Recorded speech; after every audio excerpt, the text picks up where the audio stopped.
Hello everybody, how are you all. So चलिए हम अपनी the Hindu English newspaper reading की क्लास को स्टार्ट कर देते हैं। ठीक है।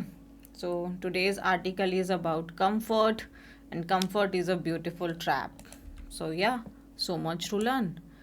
सो let's start this class. But अगर आप चैनल पर पहली बार आए हैं तो चैनल को सब्सक्राइब कर लीजिए और वीडियो को डेफिनेटली लाइक कीजिए, राइट, और शेयर कीजिए। Let's start. सो पहले हम लोग वोकैब करेंगे और उसके बाद फिर हम अपना आर्टिकल रीड करेंगे। ठीक है। सो हमारा फर्स्ट वर्ड है थ्राइव। थ्राइव का मीनिंग क्या होता है? थ्राइव हमने पहली बार नहीं पढ़ रहे, हमने कई बार भी पढ़ा हुआ है, तो बहुत सिंपल सा इसका मीनिंग रहेगा ग्रो। थ्राइव करना मीन्स ग्रो करना। सो मेन इंपॉर्टेंट वर्ड हमें समझ में आ गया, अब बाकी सब हमारे लिए इजी बन जाएगा। सो थ्राइव का मीन्स टू ग्रो। ग्रो मतलब बढ़ना होता है ना। लाइफ में आगे आप बढ़ रहे हैं, आप ग्रो कर रहे हैं। कोई पेड़ है वो ग्रो कर रहा है, तो ग्रो करना मतलब हमें पता है, तो सेम एज थ्राइव हो गया। सो टू ग्रो स्ट्रांगली मतलब आप ग्रो कर रहे हैं, बढ़ रहे हैं, डेवलप हो रहे हैं, प्रॉस्पर कर रहे हैं। फ्लॉरिश अगेन वही तरक्की करना, ग्रो करना है ना, प्रॉस्पर करना, तरक्की करना, ब्लूम खिल रहे हैं, आप ग्रो कर रहे हैं, डेवलप कर रहे हैं। Children thrive when they receive love and encouragement। Not only children, everybody thrives, है ना। हर कोई अगर उनको प्यार मिल रहा है, एंकरेजमेंट मिल रहा है, सपोर्ट मिल रहा है, तो हर कोई इंसान जो है वो ग्रो करता है, राइट। सो थ्राइव का मीनिंग क्या हुआ? ग्रो हुआ। तो जब हम कोई भी न्यू शब्द सीखते हैं तो हमें उसका जो भी एक पुराना शब्द आता है हम उसको ब्रेन में फिट कर देंगे। सो थ्राइव का मीनिंग क्या हुआ? ग्रो करना। ठीक है। यहाँ से एक और इम्पॉर्टेंट चीज़ है, चिल्ड्रन जो है ये ऑलरेडी आपका प्लूरल सब्जेक्ट है। चाइल्ड जो है ये आपका सिंगुलर होता है, तो प्लूरल सब्जेक्ट है, इसीलिए हमने यहाँ पे थ्राइव लिखा है, यानी वर्ब की फर्स्ट फॉर्म, यानी ऑलरेडी हमने इसको प्लूरल में लिखा है ना। क्योंकि अब ये जनरल स्टेटमेंट है, जो बच्चे हैं वो जनरली ग्रो ही करते हैं अगर उनको लव एंड एंकरेजमेंट मिलेगा। मैंने बोला बच्चों को क्या, हर इंसान है, अडल्ट है, कोई भी है, अगर उसको प्यार मिलेगा, उसको सपोर्ट मिलेगा, उसको एंकरेजमेंट मिलेगा तो वो ग्रो करेगा। तो मैं यहाँ पे इस स्टेटमेंट में एवरीवन लगा सकती हूँ। एवरीवन क्या करता है? ग्रो करता है। तो अब थ्राइव, सॉरी, है ना। तो अब क्या है कि एवरीवन कैसा हो जाता है, हम सबको एक यूनिट मान लेते हैं, तो इसे हमेशा सिंगुलर सब्जेक्ट कंसीडर करते हैं, इसीलिए अब इसके साथ में थ्राइव नहीं लिखेंगे, थ्राइव्स लिखेंगे, यानी वर्ब की फिफ्थ फॉर्म। क्योंकि सेंटेंस हमारा एक जनरल बात बता रहा है, ऐसा होता है, जनरल स्टेटमेंट बता रहा है, तो ऑब्वियसली फिर हमने यहाँ पे कौन सा टेंस लगा रहे हैं? प्रेजेंट इंडेफिनिट टेंस लगा रहे हैं। Creativity tends to thrive in an open and supportive environment. Again ये भी एक जनरल स्टेटमेंट है। क्रिएटिविटी टेंड्स टू थ्राइव मतलब ग्रो होती है कहाँ पे? जब एक ओपन एंड सपोर्टिव इन्वायरमेंट होता है। तो क्रिएटिविटी वहीं पे आप कर सकते हैं जहाँ पे आपको सपोर्ट मिल रहा है, जहाँ पे आपको वो स्पेस मिल रहा है क्रिएटिव होने के लिए। सो अगेन ये एक जनरल स्टेटमेंट है, इसको भी हमने प्रेजेंट इंडेफिनिट टेंस में ही लिखा है। तो जो हम बातें जनरली होती हैं, जैसे कि अगर मैं जनरल, हम पढ़ते हैं ना प्रेजेंट इंडेफिनिट टेंस को, हम जब टेंस चैप्टर पढ़ते हैं तो वहाँ हम लगाते हैं कि जो रेगुलर हैबिट्स एंड ऑल होती हैं उसको हम प्रेजेंट में, ये भी चीज़ तो रेगुलर में हो गई ना, जनरल हो गई ना। जैसे मैं पढ़ाती हूँ तो ये भी जनरल चीज़ हो गई, तो मैं बोलूँगी आई टीच। ठीक है। ओके। पार्ट्स ऑफ स्पीच क्या है थ्राइव का? वर्ब, क्योंकि ग्रो है, फ्लॉरिश है, प्रॉस्पर है, तो सबका पार्ट्स ऑफ स्पीच वर्ब है, थ्राइव का भी पार्ट्स ऑफ स्पीच वर्ब है। ओके। नेक्स्ट वर्ड है हमारा कंप्लेसेंट। कंप्लेसेंट का मतलब होता है आपका जब कोई इंसान ना, उसको ऐसा फील होने लग जाए कि मैंने अपनी लाइफ में बहुत अचीव कर लिया है, और वो बहुत ज़्यादा ही अपने आप को लेके मतलब घमंड बोलो, प्राउड बोलो, कुछ ज़्यादा ही उसको अपने आप को लेके सेल्फ सेटिस्फेक्शन आ गई है। Someone who is too satisfied with themselves or their situation and therefore stop trying to improve or stay alert। यहीं से डाउनफॉल शुरू हो जाता है। तो someone, अब देखो यहाँ पे जैसे मैंने everyone, someone, no one, anyone, ये जो होते हैं ये सिंगुलर सब्जेक्ट की तरह काम करते हैं, इसीलिए इनके साथ वर्ब कैसी आती है? सिंगुलर। सेम एस यहाँ देखो, हु रिलेटिव प्रोनाउन है, someone कोई भी, जो, हु मतलब यहाँ पे जो, ये समवन जो है ये पर्सन के लिए आया है, रिलेटिव प्रोनाउन हु जो है ये आपका सब्जेक्टिव केस है है ना, आप आने वाले एंटीसीडेंट को तो इसके साथ वर्ब आएगी। ये किसको रिलेट कर रही है, इस समवन को। समवन कैसा है, सिंगुलर। अब इसी में से आपका एरर भी बन सकता था, समवन हु आर टू आपके सेटिस्फाइड हो जाते तो ये एरर बन गया, क्योंकि समवन के साथ हमेशा सिंगुलर वर्ब आती है। हु का एंटीसीडेंट कौन है, समवन, समवन। सो इसके एंटीसीडेंट के अकॉर्डिंग वर्ब आएगी, तो इसलिए यहाँ पे आपकी सिंगुलर वर्ब आएगी। मतलब बहुत सिंपल मैं बोलूँ तो हु के पहले अगर आपका सिंगुलर नाउन है तो यहाँ पे सिंगुलर वर्ब आएगी, यानी हु की जो वर्ब होगी। अगर ये प्लूरल नाउन हो गया तो हु की वर्ब भी प्लूरल होगी, क्योंकि हु की अपनी कोई वर्ब नहीं होती, वो अकॉर्डिंग टू एंटीसीडेंट ही आती है। तो कोई भी व्यक्ति जो बहुत ज़्यादा सेटिस्फाइड है अपने आप से और अपनी सिचुएशन से, और फिर उन्होंने काम करना बंद कर दिया है ना, अपने आप को इम्प्रूव करने के लिए कुछ कोशिश करनी बंद कर दी है, अलर्ट रहना बंद कर दिए हैं, तो उनको बोलते हैं कंप्लेसेंट। ठीक है, अब इसमें थोड़ा और ग्रामर समझे। ये हु तो रिलेटिव प्रोनाउन था, तो ये वर्ब इसकी हो गई। तो समवन की वर्ब कहाँ है, someone who stops trying to improve or stay alert। हम ऐसे someone stops, यहाँ पे हो गया, ये stops इसका हो गया। ठीक है, तो वैसे तो देखा जाए तो ये दोनों को ही कनेक्ट कर रहा है। ओके, तो इसका सिनोनिम क्या हो गया, सेल्फ सेटिस्फाइड, अपने आप से कुछ ज़्यादा ही सेटिस्फाइड है वो व्यक्ति। स्मर्ग है, मतलब अपने आप से ही भरा हुआ है ना, आपका अनकंसर्न्ड है, ओवर कॉन्फिडेंट है वो person. So progress stops when people become complacent. तो प्रोग्रेस जो होती है वो रुक जाती है। देखो अगेन ये जनरल स्टेटमेंट है, क्योंकि जनरली ऐसा होता ही है। अगर हम अपने आप को लेके एक्सट्रीमली सेल्फ सेटिस्फाइड हो जाएंगे कि मुझे तो आता है, मैं तो ये कर लूँगा, मैंने पहले भी किया है, मैं अभी भी कर लूँगा, तो जब हमारे अंदर ऐसी वाली फीलिंग जनरेट हो जाती है तो जो प्रोग्रेस है वो ऑटोमेटिकली स्टॉप हो जाती है। अगेन ये जनरल है, तो इसीलिए हमने इसको किस में लगाया है, प्रेजेंट इंडेफिनिट टेंस में लिखा है। She warned that early success could make young players complacent। तो उसने वॉर्न किया था कि जो अर्ली सक्सेस है वो यंग प्लेयर्स को क्या बना सकती है, कुछ ज़्यादा ही सेल्फ सेटिस्फाइड बना सकती है, उनको अपने अंदर कुछ ज़्यादा ही प्राउड वाली फीलिंग जनरेट हो सकती है। कॉन्फिडेंट होना अच्छी बात है, ओवर कॉन्फिडेंट होने में ही सारी तबाही है। सो भाई ये बता रहा है इंसान सेल्फ सेटिस्फाइड है, इंसान कैसा है उसकी क्वालिटी बता रहा है, इंसान की क्वालिटी बता रहा है, तो यानी कि ये हो गया हमारा एडजेक्टिव। डन है, ओके। आगे देखिए, नेक्स्ट वर्ड है हमारा परसुएसिव। परसुएसिव का मतलब क्या होता है, अच्छा परसुएड हमें पता है ना, परसुएड करना मतलब किसी को मनाना, परसुएड करना मतलब उसको इन्फ्लुएंस करना। सो जब भी मैं ये वर्ड इन्फ्लुएंसर देखती हूँ ना, आजकल के अब तो बहुत वायरल वर्ड है ये इन्फ्लुएंसर। सो इन्फ्लुएंसर होते कौन है, इन्फ्लुएंस से ही बन गए इन्फ्लुएंसर। इन्फ्लुएंस करना मतलब किसी इंसान को अपनी बात के लिए प्रभावित करना, प्रभावित नहीं बोलेंगे, प्रेरित करना बोलेंगे। इन्फ्लुएंस करना मतलब आप उसे प्रेरित कर रहे हैं, जैसा आप बोल रहे हैं वो वैसा करे, है ना, आपकी बात को माने, आप उसको उकसा रहे हैं, उसको आपके जैसा वो करेगा। इन्फ्लुएंस कर रहे हैं, आप उसको प्रेरित कर रहे हैं, मैनिपुलेट कर रहे हैं, मुझे एग्जैक्ट हिंदी वर्ड नहीं याद आ रहा है, उसे कन्वेंस कर रहे हैं, तो वहीं से बन गया ये वर्ड इन्फ्लुएंसर। सो परसुएसिव का मतलब क्या होता है, जब क्योंकि परसुएड वर्ब है, परसुएसिव एडजेक्टिव है। जैसे हमने यहाँ पे बोला her speech was really very persuasive, जैसे her persuasive speech inspired the audience to take action. So speech कैसी थी उसकी, परसुएसिव थी। तो स्पीच परसुएसिव का मतलब क्या हो गया, कन्विंसिंग थी, मतलब लोगों को अपनी बात मनवाने के लिए वो स्पीच जो थी वो कन्विंस करने के लायक थी। उतने उसमें दम था उस स्पीच में कि लोग क्या हो गए, उसकी बात से प्रभावित हो गए। हाँ, प्रभावित बोल सकते हैं ना। हर परसुएसिव स्पीच कैसी थी, परसुएसिव थी, मतलब बहुत कन्विंसिंग थी, मतलब लोगों को अपनी तरफ में बात मनवाने के लिए वो थी, उसमें क्षमता थी। वो कंपेलिंग थी, मतलब कंपेलिंग का मतलब भी होता है कि आपको अपनी तरफ आकर्षित कर लेना, उसको अपनी बात मनवा लेना, है ना। इफेक्टिव थी, फोर्सफुल थी, पावरफुल थी। So persuasive means you have the ability to convince और influence people to accept an idea, believe और कोर्स ऑफ एक्शन। मतलब अगर आपका जो काम है अगर वो परसुएसिव है तो मतलब आप लोगों को कन्विंस कर पा रहे हैं आपकी बात को माने।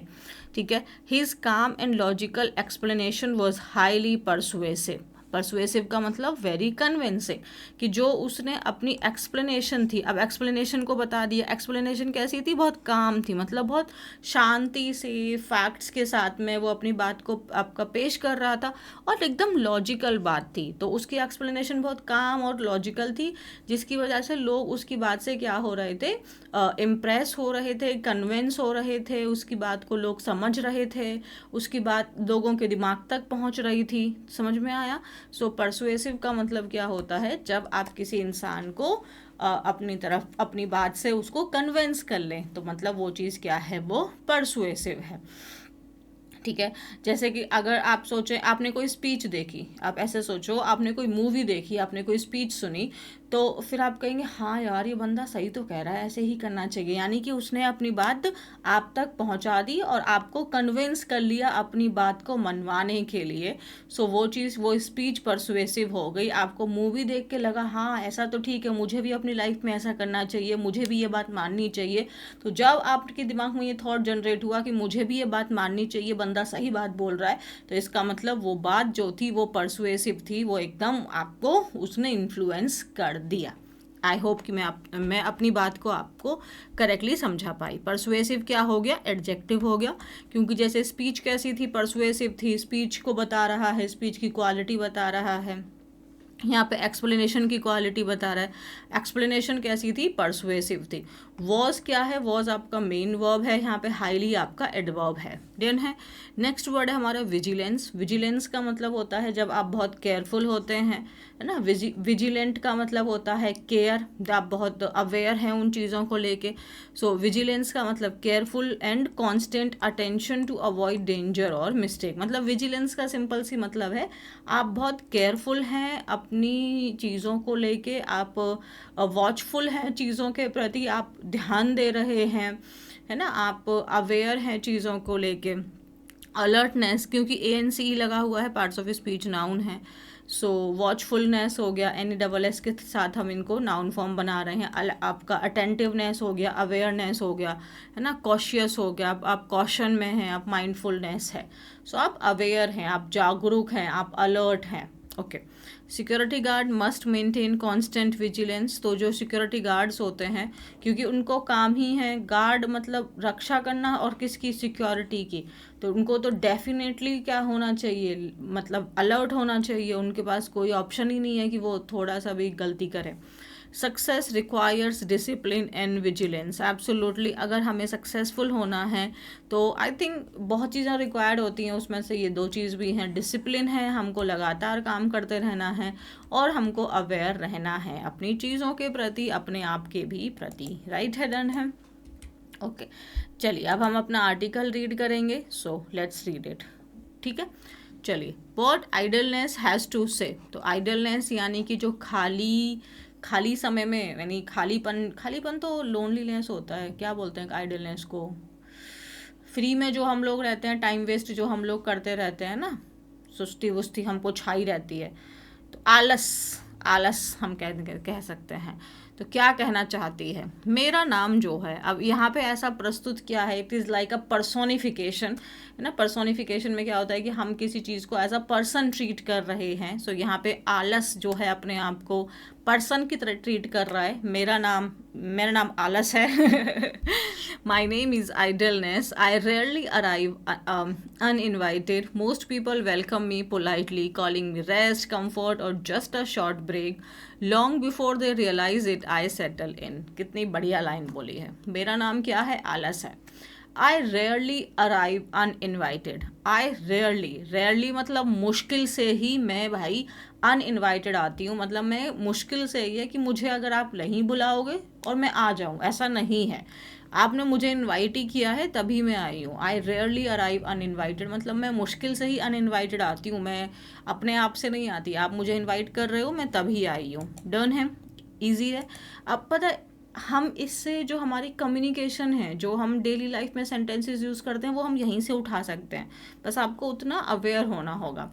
जो ज़्यादातर पीपल है, अब ये देखो ये भी अगेन प्रेजेंट इंडेफिनेट है क्योंकि ये बता रहा है, ऐसा जनरल स्टेटमेंट है भाई, मैं यूजुअल कह सकते हो आप, रेयरली मतलब मुश्किल से हो गया। आई के साथ में हमारा वर्ब कौन सी आती है, वर्ब की फिफ्थ, आपकी फर्स्ट फॉर्म आती है, मेन वर्ब की बात करें तो हम, जो ज़्यादातर लोग हैं, मोस्ट पीपल वेलकम मी पोलाइटली, जो ज़्यादातर लोग मुझे बहुत प्यार से मेरा वेलकम करते हैं, मुझे किस किस तरीके के नाम देते हैं, कहते हैं हम रेस्ट कर रहे हैं, थोड़ी देर आराम कर रहे हैं, या फिर मैं थोड़ा सा एक नैप ले रहा हूँ। Long before they realise it I settle in, मतलब जितनी देर में उनको रियलाइज़ होता है कि कुछ ज़्यादा ही हमने आराम कर लिया, उतनी देर में तो मैं सेटल हो जाती हूँ, मतलब अब मैं उनकी लाइफ का एक पार्ट बन जाती हूँ। ठीक है। एक ओल्ड इंग्लिश प्रोवर्ब है, कहावत है, जो went further and accused me of turning the mind into the devils workshop. मतलब एन ओल्ड इंग्लिश प्रोवर्ब, एक पुरानी इंग्लिश की कहावत है जो तो बहुत आगे तक चली गई और मुझे अक्यूज़ किया, मतलब मेरे ऊपर में आरोप लगाया। अक्यूज़ करना मतलब आरोप लगाया कि मैं जो हूँ वो माइंड को डेवल्स वर्कशॉप में कन्वर्ट कर देती हूँ, टर्न कर देती हूँ। जैसे इसको हिंदी में कहते हैं ना, खाली दिमाग शैतान का घर, तो वही बता रहा है ये कि जब खाली दिमाग है, मतलब अब मैं कुछ काम नहीं कर रहा, ह्यूमन कुछ काम नहीं कर रहा है, तो वो खाली है, आराम से पड़ा हुआ है, तो अब उसका दिमाग कैसा टर्न हो जाएगा, डेवल्स वर्कशॉप में, मतलब कि अब वो बस अनवांटेड चीज़ें ही वो सोचता रहेगा। लेकिन फिर भी मुझे कोई ग्रजेस नहीं है, आई बेयर नो ग्रजेस, मतलब मुझे कोई खटास नहीं है मेरे मन में, कोई हॉस्टिलिटी नहीं है मेरे मन में, आई डोंट केयर, मतलब कोई मुझे फ़र्क नहीं पड़ता तुम लोग मुझे किस किस नाम से पुकारो। आई बेयर नो ग्रजेस, देखो ये लाइन भी कितनी सही, आप बोल सकते हैं it's okay I don't bear any grudges against you, मुझे तुम्हारे खिलाफ कोई भी मतलब शिकायत नहीं है, या कोई आई एम नॉट एंग्री, हम जैसे बोलते हैं ना, सो मुझे तुमसे कोई रुस्वा नहीं है, कोई शिकायत नहीं है, कोई खटास नहीं है मेरे मन में। After all I have thrived across centuries despite such unflattering reviews, तो मुझे क्यों ही किसी के, तुम लोगों के प्रति ग्रजेस होंगे, हाँ, क्योंकि मैं तो ग्रो करी हूँ ना, आफ्टर ऑल मैं ग्रो करी हूँ सेंचुरीज से तक, मतलब मैं तो सालों साल में ग्रो ही कर रही हूँ। डिस्पाइट मतलब इस चीज़ के बावजूद, इतने ज़्यादा अनफ्लैटरिंग रिव्यूज़ के बावजूद भी मैं तो ग्रो ही करी हूँ, तो I don't have any grudges against you people. So despite मतलब के बावजूद। इसके साथ एक ग्रामर का बहुत अच्छा क्वेश्चन बनता है, अच्छा तो नहीं है, बड़ा सिली सा है, बट फिर भी बनता ही है।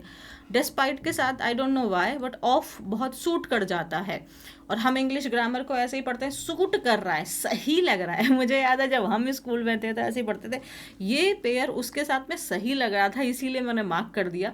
अब वो क्यों सही लग रहा था, उसके पीछे लॉजिक क्या था, ये हमें नहीं समझ में आता था उस टाइम पे, तो सही लग रहा था पेयर, पढ़ने में अच्छा लग रहा था, तो ऐसा नहीं है ना।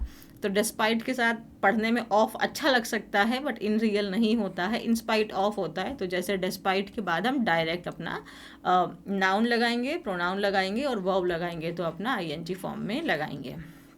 Despite such unflattering reviews, flatter करना मतलब किसी की चापलूसी करना, प्रेज करना, उसको फ्लैटर कर रहे हैं मतलब आप उसकी चापलूसी कर रहे हैं ना, आप उसको प्रेज कर रहे हैं, तारीफ कर रहे हैं आप उसकी। और अनफ्लैटरिंग का मतलब क्या हो गया, उसके अपोजिट आप उसको क्रिटिसाइज कर रहे हैं। तो इतने सारे मतलब क्रिटिसिज्म के बावजूद भी मैंने ग्रो ही किया है, so that's why I bear no grudges, मुझे आप लोगों से कोई शिकायत नहीं है। हाँ, ग्रजेस को हिंदी में बोलेंगे शिकायत, है ना, मुझे आपके खिलाफ कोई शिकायत नहीं है, मुझे आपके प्रति मेरे मन में कोई हेट्रेट नहीं है। I do not trouble those struggling merely to survive, life keeps them alert. तो अब क्या बोल रहे हैं, आई डू नॉट ट्रबल मतलब मैं परेशान नहीं करती, किनको, दोज मतलब उनको जो अपनी ज़िंदगी में सरवाइव करने के लिए स्ट्रगल कर रहे हैं, मैं उनको कभी परेशान नहीं करती, क्योंकि लाइफ जो है, ज़िंदगी जो है, वो उनको अलर्ट रखती है, तो वो काम करते रहते हैं, वो लगातार प्रोडक्टिव हैं, वो लगातार मेहनत कर रहे हैं, तो मैं उनको परेशान नहीं करती, मतलब क्योंकि वो आराम ही नहीं कर रहे तो मैं उनकी लाइफ में सेटल कहाँ से हूँ, वो तो लगातार काम कर रहे हैं। मैं किन को प्रेफर करती हूँ, the capable, the comfortable and the talented, specially those who believe there past achievements will carry them forward without fresh effort. देख लो तुम लोग तो इसमें से नहीं हो ना, तुम तो इसका ट्रैप का वो नहीं हो, इसके मतलब क्या बोलते हैं शिकार तो नहीं हो ना, प्रे हो या प्रेडिटेटर हो। आई प्रेफर, मैं किन को प्रेफर करती हूँ, वो लोग जो कैपेबल हैं, किसके, आराम के, भाई उनको है कि हाँ आई डिज़र्व दिस, जो आराम से अपनी लाइफ में कंफर्टेबल हैं, और वो talented, talented in the negative sense यहाँ पे बोला है, डोंट गेट इट लाइक या I am talented one. Specially वो लोग जिनको भाई अब ऐसा लगता है कि जो उनके पास्ट के अचीवमेंट्स हैं वही उनको फ्यूचर में आगे तक लेके चले जाएंगे, तो मैं ऐसे लोगों को प्रेफर करती हूँ। जो लोग अभी अपनी ज़िंदगी में सर्वाइव करने के लिए ही स्ट्रगल कर रहे हैं, मैं उनको क्या ही परेशान करूँ, मैं कर भी नहीं सकती। Some philosophers have even argued that I thrive where self-satisfaction is strong enough to excuse inaction. तो कुछ जो फिलोसफर्स हैं उन्होंने तो यहाँ तक आर्ग्यू किया है कि मैं मैं कहाँ पे ग्रो करती हूँ, जहाँ पे सेल्फ सेटिस्फेक्शन अब इतना ज़्यादा हो गया है कि अब अगर आप एक्टिविटी नहीं कर रहे हैं, अगर आप काम नहीं कर रहे हैं, तो उसको भी कुछ बहाना दे के आप टाल देंगे। मतलब मैं ऐसे लोगों में ग्रो करती हूँ। ऑब्वियसली वहीं करेंगे ना, देखो भाई लाइट चली गई थी तो मैं क्या ही करता, मेरे पास ये सामान नहीं था तो मैं क्या ही करता, मेरा थोड़ी तबीयत ख़राब थी तो मैं क्या ही करता। तो मैं ऐसे लोगों में ग्रो, मतलब कंफर्ट वहीं आएगा ना जहाँ पे एक्सक्यूज़ बहुत ज़्यादा होंगे। तो ऐसे लोगों को मैं क्या पाती हूँ, स्पेशली हॉस्पिटेबल, मतलब ये लोग मेरे लिए मुझे बहुत वेलकम करते हैं, मुझे बहुत प्यार से ट्रीट करते हैं। हॉस्पिटेबल का मतलब क्या होता है, जब आप बहुत वेलकमिंग होते हो, है ना, उनको आप बहुत अच्छे से वेलकम करते हो, बहुत अच्छे से ट्रीट करते हो उनको। This is where I do my quiet work, तो वहीं पे मैं अपना शांति से अपना काम करती हूँ। Excellence when not renewed begins to fade. अब देखो ये लाइन का मतलब क्या है, एक्सीलेंस मतलब आप ऐसे सोचो कि आप अपने काम में एक्सीलेंट हो, मतलब बहुत अच्छा आप काम करते हो, लेकिन अगर आप उस काम को मतलब रिपीट नहीं करोगे, अगेन एंड अगेन नहीं करोगे, उसको प्रैक्टिस में नहीं लेके आओगे, तो वो फेड होने लगेगा, राइट। आप किसी भी काम में कितने भी अच्छे हो, बट अगर हम उस काम को फॉर ग्रांटेड लेने लगेंगे तो वो फेड होने लगेगा। Reputation survives only on attention and effort, mental alertness is nourishment. Reputation survives only on attention and effort. देखो जैसे हमने काम किया, हमने मेहनत की, अब हमारी एक रेपुटेशन बन गई, एक इमेज बन गई जो हमने अपने लिए मेहनत करके अर्न की है। अब वो सरवाइव कैसे करती है भाई, जब तक हम अपनी चीज़ों के प्रति अटेंटिव हैं, जब तक हम अलर्ट हैं, हम उस काम में एफर्ट डाल रहे हैं, है ना। मेंटल अलर्टनेस क्या है, वो नरिशमेंट है। जैसे हमारी बॉडी में हम फूड ले रहे हैं नरिशमेंट के लिए, वैसे ही हमें मेंटली अवेयर रहना क्या है, वो नरिशमेंट है। जब हमारा फोकस कमज़ोर होने लगता है, वीकन मतलब कमज़ोर होने लगता है। वीक क्या है, आपका एडजेक्टिव है, वीक एडजेक्टिव है, लेकिन हमने एडजेक्टिव से वर्ब फॉर्म बनाया है, तो इसीलिए हमने इसमें आपका क्या बना दिया, ई एन। सो एडजेक्टिव में ई एन लगा देते हैं तो वो हमारा वर्ब बन जाता है। तो सेम एस यहाँ पे वर्ब बनाया है, ये वर्ब है आपका। वीकन्स मतलब कमज़ोर होता है। सो जब आपका फोकस कमज़ोर होने लगता है, yesterday success slowly loses it's shine. तो अगर हमारा फोकस यानी कि जो हमारी अपने काम के प्रति जो हमारी अटेंशन है वो कम होने लगती है, तो जो हमारी कल की सक्सेस है ना, वो धीरे धीरे अपने शाइन को लूज़ करने लगती है, डिक्रीज होने लगती है। The world after all remembers what we do now not what we once did. So important ना, जो दुनिया है वो याद रखती है क्या, वॉट वी डू नाउ, जो हम अभी कर रहे हैं, जो हम अभी कर रहे हैं, ना कि जो हमने एक बार किया। जो हम प्रेजेंट में हैं, जो हम प्रेजेंट में अचीव कर रहे हैं, लोग सिर्फ उसको याद रखते हैं, ना कि आपने एक बार किया, वो कहानी बन गई है। ऑब्वियसली आपका अचीवमेंट है, बट अगर उसी के दम पे आप रहेंगे तो फिर आपका कुछ नहीं होगा। कंफर्ट है, आइडलनेस आपको घेर लेगी। I can be particularly persuasive. I manage to transform small challenges into overwhelming obstacles and whisper that some goals are simply not meant to be. So true. मतलब literally it's so true. I can be particularly persuasive. Persuasive मतलब अपनी बात में convince कर लेना, है ना, अपनी बात को मनवा लेना। तो मैं मतलब कंफर्ट, जैसे कि अगर आप मैं अपना बताती हूँ, मैं ना गेम खेल रही हूँ, ठीक है। तो मैं गेम खेल रही, तो अब क्या हुआ भाई, उसमें एक चैलेंज था, वो हो ही नहीं रहा। मतलब मैंने कहा ओके ओके ओके ओके, तो यस, हमको लगता है कि हम नहीं है, बट इन रियल हम बहुत टाइम वेस्ट कर देते हैं। तो ये परसुएसिव है, वो मना लेगा, चल एक गेम और कंप्लीट कर लेती हूँ, एक गेम और कंप्लीट कर लेती हूँ, और इसके चक्कर में हम घंटों बर्बाद कर देते हैं, right. So yes, comfort is actually very persuasive. आपको बोलेगा बस 5 मिनट और आराम कर लेता हूँ, बस 5 मिनट और उसके बाद में कब आपके 5 मिनट से वो 2 घंटे में बीत जाएगा, हमें समझ भी नहीं आएगा। So yes, comfort is very persuasive, है ना। मैं आई अब ये यहाँ पे पर्सोनिफिकेशन किया हुआ है ना आइडलनेस का, तो आई उसके लिए आया है, आलसीपन के लिए आया है। आई मैनेज टू ट्रांसफॉर्म, मतलब सोचो क्या सही लाइन है। जो छोटे छोटे चैलेंजेस हैं, अब उनको मैं एक बहुत बड़े ऑब्स्टिकल में बना देता हूँ कि मतलब, और मैं बोलता हूँ भाई ये होगा ही नहीं, this is not meant to be done, मतलब ये होने के लिए बना ही नहीं है। मतलब एक स्मॉल चैलेंज को, एक छोटे से काम को ओवरवेलम होना मतलब बहुत ज़्यादा, ठीक है। सो आप बहुत ज़्यादा खुश हो सकते हो, और ओवरवेलमिंग रिस्पॉन्स आपको मिला, मतलब बहुत अच्छा रिस्पॉन्स मिला, है ना। तो ओवरवेलम हो गया मतलब मैं भर गया। अब भर किससे गए आप? अच्छे इमोशन से, नेगेटिव से, वो अलग बात है। सो ऑब्स्टेकल, ओवरवेलमिंग ऑब्स्टेकल मतलब एक बहुत बड़ा उसको मैं पहाड़ बना देता हूँ, एक स्मॉल चैलेंज को, और फिर मैं बोलता हूँ कि कुछ गोल्स तो सिंपली होने के लिए होते ही नहीं है। Yet difficulty is often only a feeling born of lost focus. The moment purpose returns, those same obstacles shrink, right?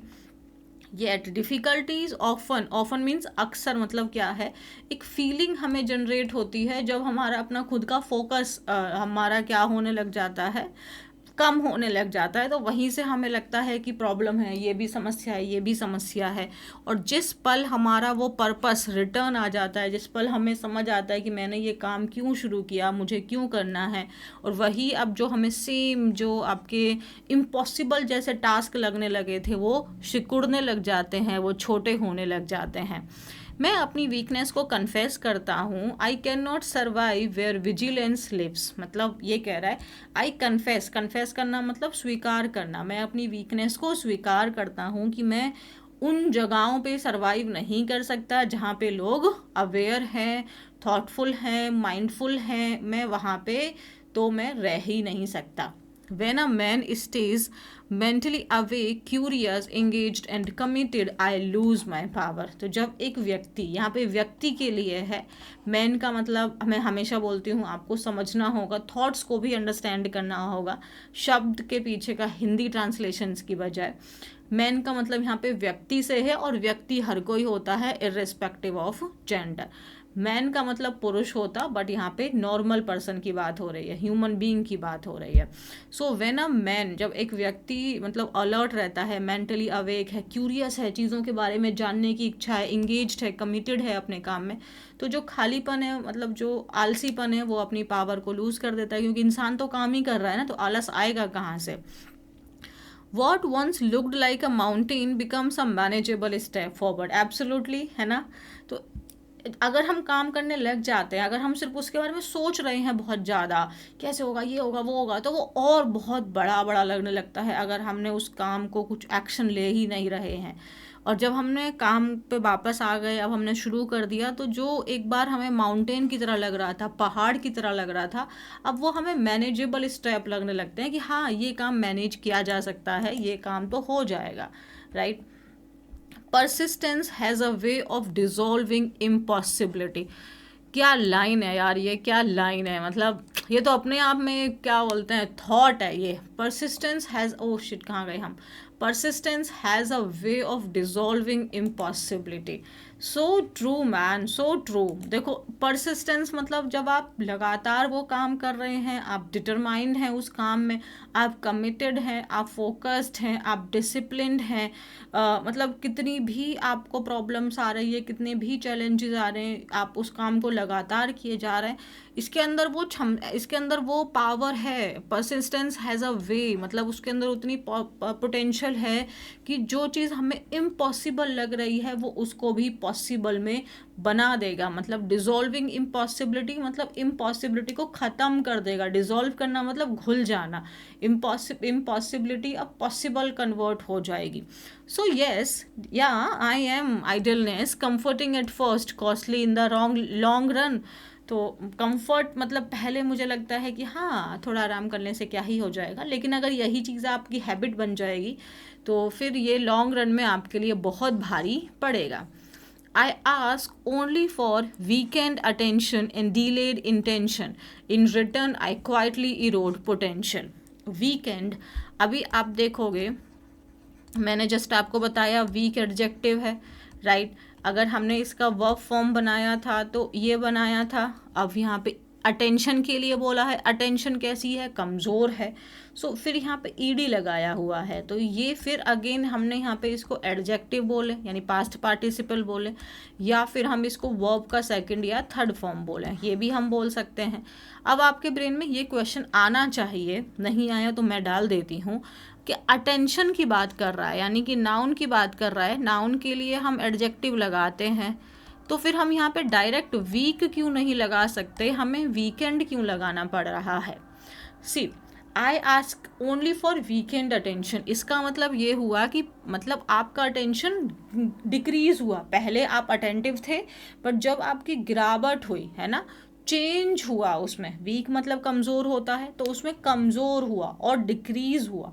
सो जो ये वाला जो ऑलरेडी एडजेक्टिव फॉर्म है, अगर हम यहाँ पे ये नहीं लगा सकते थे, हमने यहाँ पे ये वाला फॉर्म क्यों लगाया वीकेंड, इसका मतलब होता है चेंज। मतलब पहले आपका स्ट्रॉन्ग था, अब वो कमज़ोर हो गया है, तो हमने उसको बोला वीकेंड। तो ये आपका मतलब क्या बोल रहे हैं, वो सीरीज़ को दिखा रहा है, गिरावट को दिखा रहा है। और वीक जो है वो ऑलरेडी स्टेट को दिखाता है ना, वो उसकी स्टेट ही ऐसी है, स्टेट को दिखा रहा है वो।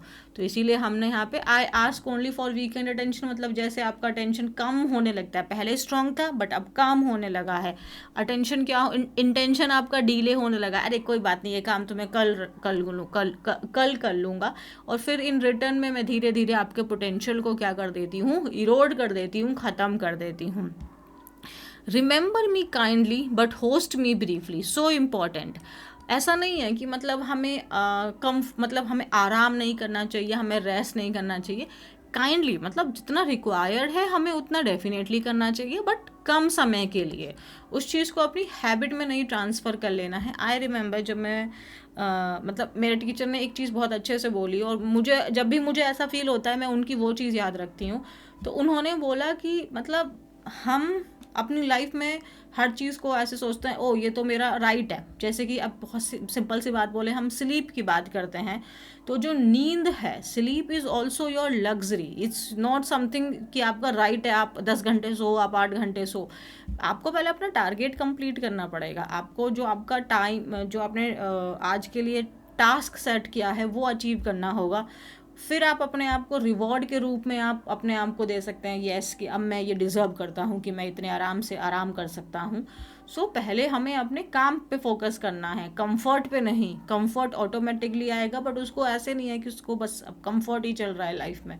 तो हर चीज़ को हमें ऐसा रिवॉर्ड लेना है, ना कि ऐसा अपना कि ये तो मेरा राइट है, दिस इज़ माई राइट है, तो इसमें तो 8 घंटा सोना ही so compulsory. Obviously it's compulsory, but क्या आपने बाकी काम किया? 16 घंटे काम किया आपने? नहीं किया। अगर 16 घंटे आप प्रोडक्टिव नहीं रहे तो आप 8 घंटे का क्या ज्ञान दे रहे हैं, राइट।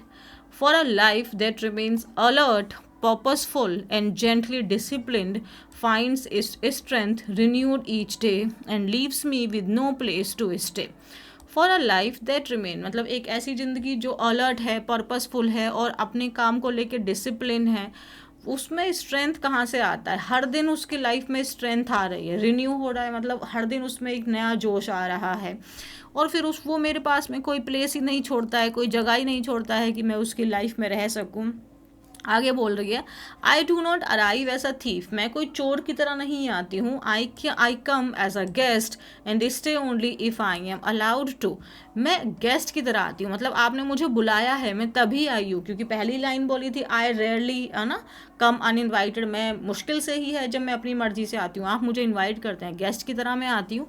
और एंड स्टे, और मैं रहती हूँ जब ओनली इफ़, जब मुझे आप अलाउ करते हैं तभी मैं रहती हूँ। इट्स नॉट लाइक कि भाई आप मुझे भगा रहे हैं, आप काम करना चाहते हैं और मैं फिर भी आपकी ज़िंदगी में लगी पड़ी हूँ, तो ऐसा नहीं है।